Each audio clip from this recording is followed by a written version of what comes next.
We're talking about music on the Jim Ferguson Sunday Show. Music. It can take you on a fantasy trip or into reality, build you up or bring you down. Sometimes the same song can do both to different people. It's an interesting matter of interpretation. The Who's record, Can't Live With You, Can't Live Without You, is a good case in point. And Bob, you were saying? Well, I made the statement that I felt that there was more reality in that song than there was one like Mac Davis and Boogie Woogie Mommy and the Blue Suede Shoes and all that kind of stuff. Yeah. And then you explained to me your position, see, why you made the statement, and really I have to agree with your point, in the song. Right. Now, what we're going to do, I played the Who's new record. Now, artistically, earlier, and we're going to do this for those that may just be joining us, earlier played the new Who release of Seems Like I Can't Live With You, But I Can't Live Without You. And I said, artistically, I thought it was, it's a tremendous record, but philosophically, I thought was a difficult concept to utilize or live by, and they say in the record, it's like when something happens, that's the way it's going to be forever and ever, and time, never changes it. And I can't quite accept that, because that would mean that, in anyone's life, if something happened that was bad, then the remainder of their life would be that way, and hopefully that's not the case. And Bob, you said that you've had a change now? Well, on that point, I have to agree with you that, things possibly can get better, but really, in this song, in my opinion, it's laughs, see, because, it's just, if you listen to the words real close, they're just talking about love, because there's people that women and men both that just stand by and let their love slip away, so they don't care. And this happens to some people, 2, 3, 4, 5 times. Right, but now what happens if somebody stands by and sees their love slip away? Don't you think that it's already slipped away? Well, if he... Yeah, right. Because if you really care, you're not going to let that happen. Well, I wouldn't think. Yeah. So I think maybe it's already slipped away. So maybe what we have is a person that just occasionally slips into love, but usually is not in love. And unfortunately, whomever they fall in love with is more consistent than that, and they're left standing there, in love by themselves. Mm-hmm. Okay, thanks for calling, Bob. All right. Appreciate it. Yeah, thank you. Mary, did you have a comment? Yes, well, I think that music is really a lot easier to understand today, since there isn't, at any rate on stations like WHAS, so much music is played by people who are deliberately trying to keep people from misunderstanding the songs. Now, there are some really rough songs that have been out that people will deliberately mix things together in such a way that their words will be distorted. Can you think of an example? Well, I can't think of an example of particularly deliberate distortion, except in, I think there are certain acid rock type numbers. I think the Rolling Stones have done this a bit. There are some songs where, I don't know, just maybe the musicians, maybe you can understand all but one line. Uh-huh. And that can really be rather strange. And then, of course, there are the freaky people who like to record backwards. Like the Beatles and Rain. Right, or the Beatles used to do. Yes, right. And about the interpretation of the song, you seem to be having a sad trend this afternoon. Why is that? I mean, first the Gordon Lightfoot about the rainy day people, and then... But, we get back to the interpretation of music. And in Rainy Day People, I think that's a very up song, really, because he has affixed a title to a type of person or people, namely Rainy Day People. Yes. But what I get out of that song is that he's talking about people that are there when you have problems, when you have a problem, you would go to a rainy day person, and that person is a person that has had this problem or is familiar with the problem, and you can talk to him, Right, but even in the process of sympathizing or empathizing, there can be a great deal of depression. Oh, sure, but it's better to face it than not. Well, yes, I'm not denying that. And it's a lot easier to face it with someone else, that has been there or that is aware of it.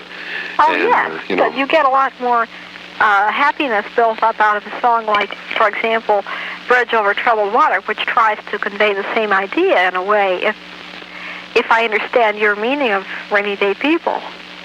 Well, I have an excellent suggestion. Why don't we go back and we'll listen to Rainy Day People, and we'll sort of dissect it. What do you think about that? Very good idea.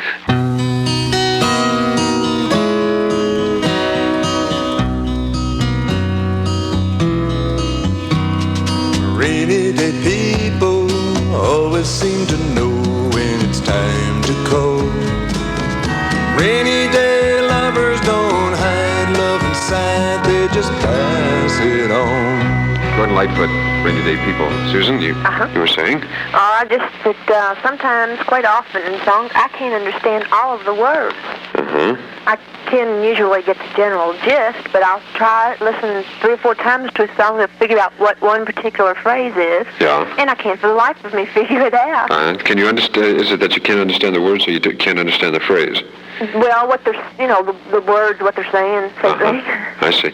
Well, we talked about that earlier, and that's in the mix. And what happens in a session, recording session today, is that it used to be that an artist would come in with his band, and they would all sit down and do their thing at one time. And there would be like 30 mics in a studio, and everybody would be mic'd, and they would record it in one take on one track, and that would be the master.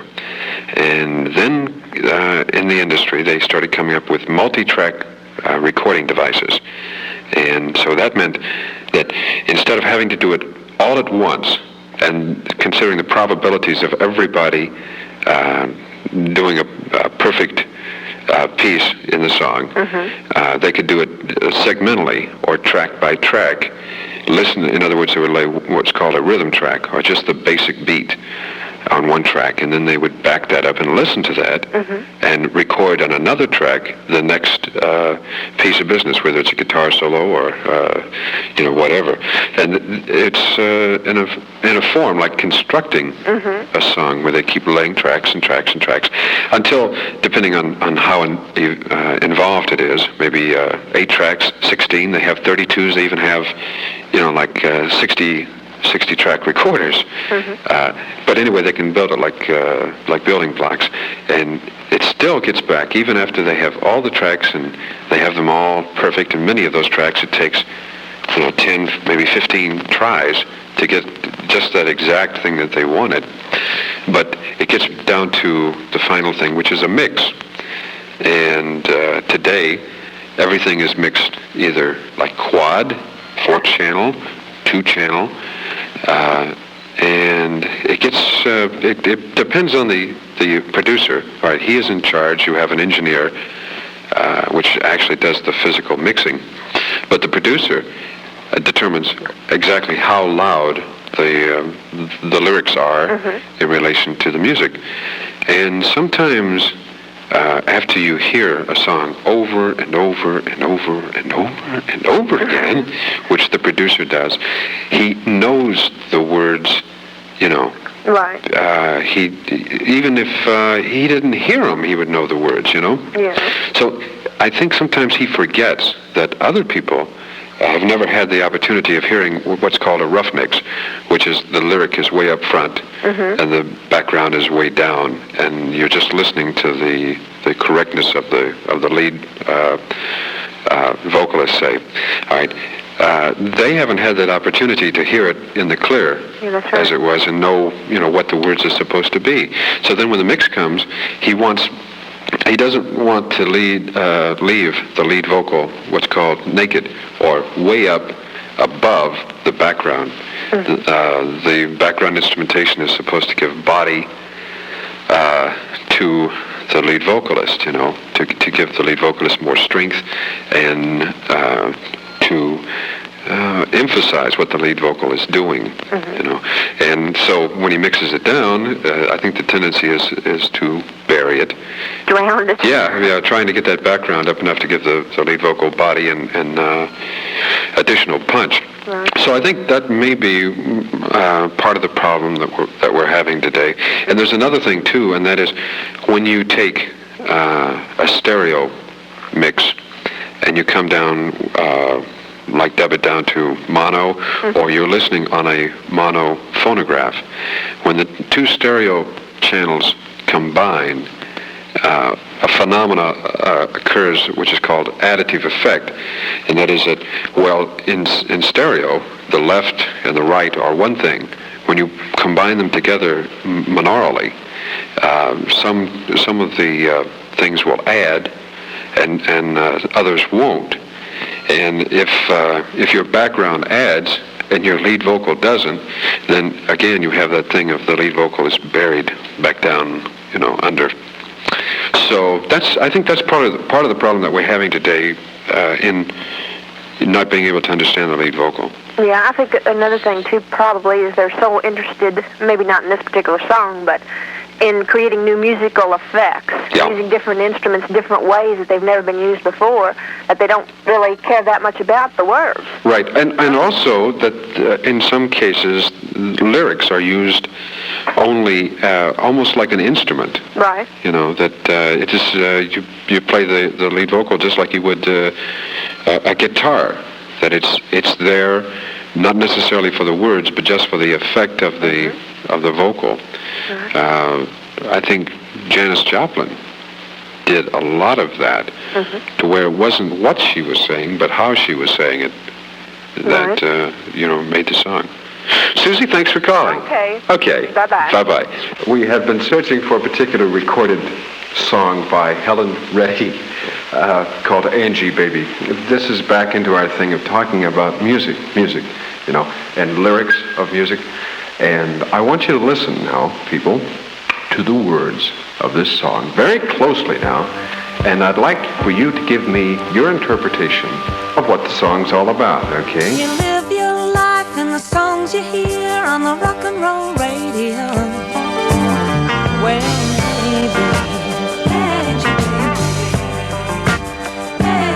Well, Discussing music this afternoon on the Jim Ferguson Show. Barb, you were talking about Helen Reddy's Angie, Baby? Yes. Well, I tell you, I just feel like she spells out pretty clearly in the record that this gal has an emotional disorder. You know, the folks say to take her out of school, and she starts to live in a fantasy world, where she imagines everything.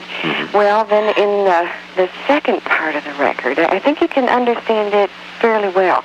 But then, when the neighborhood boy enters into it, to me, at that point, it becomes sort of a science fiction type of thing. You know, because it comes out in the headlines of the paper, boy disappears, you know, no trace of him, what have you. It's sort of like the electronic waves have absorbed him, you know. Or perhaps she ceased living in a fantasy world and really did him in. Well, now that's true, but it says that she has this radio by her side and someone who satisfies her whenever she wants. I don't. Maybe the boy's in her closet or something. Well, I just think he's electronically absorbed, and upon demand, she can just call him forth, you know. I see. That's an interesting concept. Well, just a thought, you know. Are you going to Scarborough Fair? Parsley, sage, rosemary, and thyme. She once was a true love of mine. Simon and Garfunkel and Scarborough Fair, wherever it may be, perhaps a state of mind, who knows, I don't know. We're talking about music and listening to lyrics this afternoon, perhaps just a little bit more than normal, you know. I think we're talking earlier about exposure to music, and sometimes we might not pay as much attention to music as we should lyrically, because there's a wealth of information and communication in the lyrics, not just the melody line, as it were. Susan, you were saying what now? I once made a comment to a friend that I liked the song, but I didn't understand what parsley, sage, rosemary, and thyme had to do with anything. And she said that in the country, when they had country fairs, you know, when that was the big thing, that girls used to wear parsley or sage, one of those, you know, things in their hair. In their hair? Decoration. In their hair, right? As an ornament. Decoration, you know, instead of a bow or something, they'd wear that. And the point of the song was that this guy was remembering back when he was living in the country, and the big thing was the country fair, and the girl must have worn that stuff in her hair, and he, like, you know, was remembering it fondly, and that's why he says, you know, remember me, the one who lives there, and that. He kind of wanted to go back in a way because he wanted to buy an acre of land and all that. So that was her thought on what it was. What type of feeling do you get out of that song? Emotional type thing? Oh, nice, quiet, relaxed evening. Is what it reminds me of. Now, because of tempo, you know, we usually like associate sadness with slow tempo, you know. Do you feel sad about that song? No, I don't. Just a relaxed feeling. It was sad. Yeah. Remembering, nostalgic type of thing. It was in The Graduate, right? Right. Yeah. Do you associate any of the movie with that song at all? No. I think probably because I heard the song before I saw the movie. I think that has a lot to do with the song. Yeah, like Mrs. Robinson, all right? There's no way that you can hear that without, you know, recalling the movie and parts of the movie. But with that particular tune, I was curious if, you know, if you might associate that with any of the movie. No, I don't, not really. Very good. Okay. Susan, thanks for calling. Bye-bye. Bye-bye. We've been talking about music, all different aspects of music, from the recording of it, the listening interpretation of it. And Helen, what was your thought now? Well, the reason I didn't want it aired is that what I have to say might offend some people. Okay, but you are on the air now, Helen. So... I tried to get you back. Yeah? What I have to say, I was listening to Angie, baby. Yeah, speak up just a little bit. I was listening to Angie, baby. Yeah? And I think it's a good example of sick lyrics and the erratic music we've been deluged with for years now. And I feel it has been perpetrated on us by subversives who are trying to infiltrate every aspect of our social, political, and economic life. Yeah. And the very fact that this music is accepted by so many seems to reflect a nation of sick minds, really. Yeah, or... And it's sheer ear pollution. Yeah, or, you know, all throughout history, music has reflected what is happening in society, and usually not the other way around. So... Well, the thing of it is, as I say, I feel that... throughout the centuries, too. I mean, there have been subversives, and I'm using this term, and whether it be with music, art, any of the cultural, you know, aspects of life, or political. Are we saying political subversiveness? Oh, I'm saying that they have infiltrated all of the aspects of our living. And but when we say they, though, who are we talking about?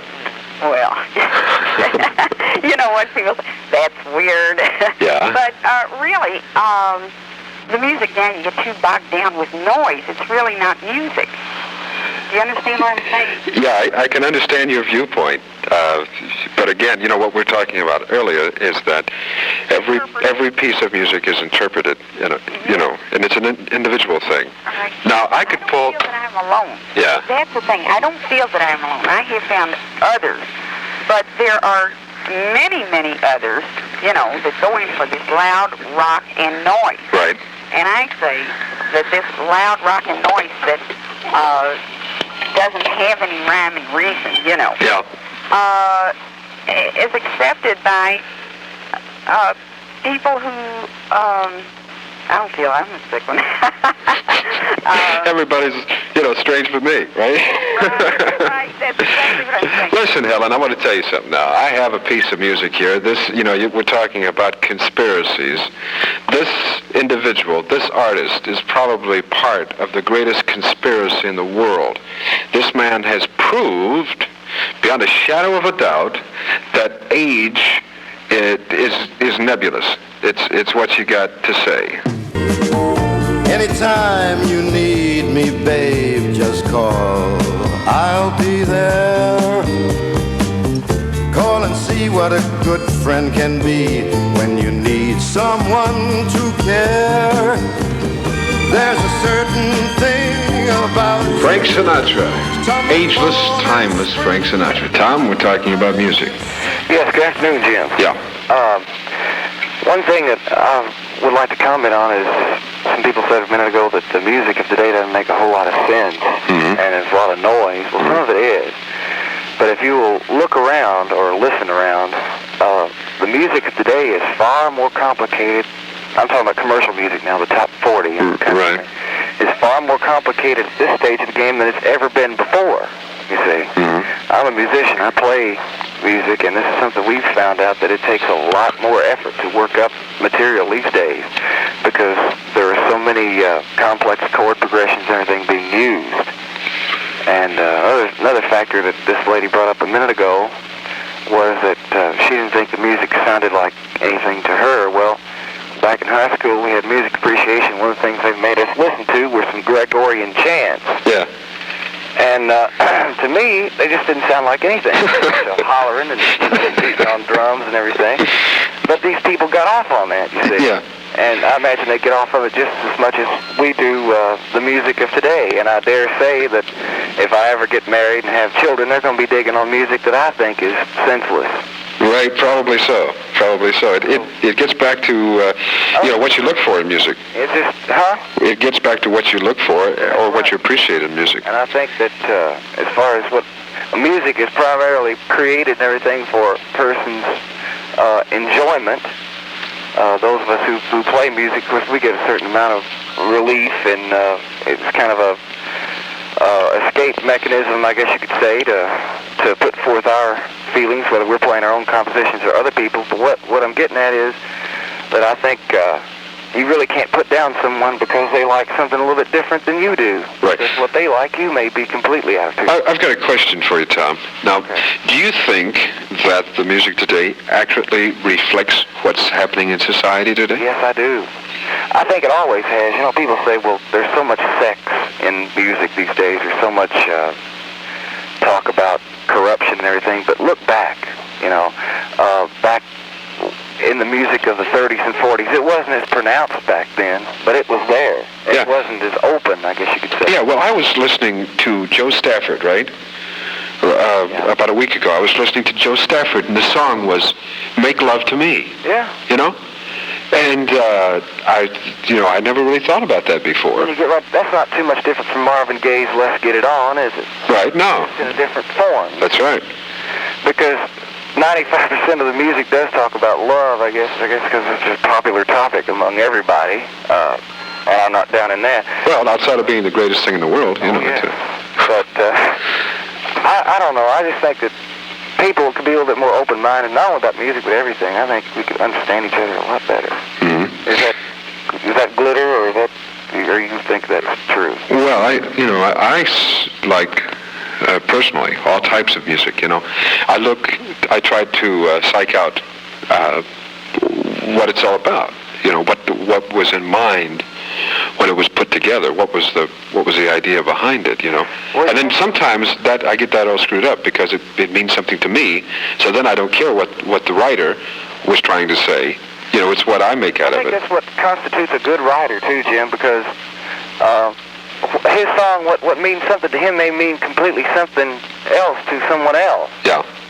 But it's that vocal point there that makes it a good song, because it can relate to everybody. Yeah. And that's one reason I like the rock and roll music of today, is because it's such a happy sound. It always has been, for the most part. And that's why people, I think, really enjoy it, because they can relate to it. It's something that everybody can relate to. And I read an article not too long ago that said that more money was spent on the purchase of rock music and rock-affiliated music than any other type of music that's put out on the market today. That's classics, the oldies, gospel, everything. So regardless of whether or not you really like it or not, somebody is doing something right, because it's making a big success. Right. We were talking again about music reflecting the mood of society, perhaps. And so many songs today they seem to be in one bag or the other, like they're emotional, problematical, love life, whatever, you know. Or the other ones are like Mac Davis, Don't Get Hooked on Me, you know, where it's isolated from life or reality, you know. And I was just curious, I assume that you probably play in a night spot or something like that. Yes, we've done quite a different array of different types of situations. When you get requests for songs, what type are they primarily? Depending on the group of people that you play for, we're kind of fortunate in the respect that we can kind of span the spectrum. We play for teen dances as well as some of the, I don't want to say older people, because like I said before, it's a frame of mind, but right. You know, the people who've been around longer and have heard different kinds of music. But it keeps you in bread. Yeah, people like to hear things they know, and this is what the radio stations have found out. People want to hear things. They're not too interested in hearing something different. When they're out to have a good time, they want to hear something familiar. Right. And most of the time with us, they want to hear something either up or downbeat, not really too much middle of the road, and primarily they like to hear something that's rather happy, something they can really enjoy themselves with. Mm-hmm. And I think that's what music is primarily all about. Very good, Tom. Thanks for calling. I really enjoyed it, Jim. I think you got a good thing going here, man. Thank you, sir. See you later. Have a good day. Bye-bye.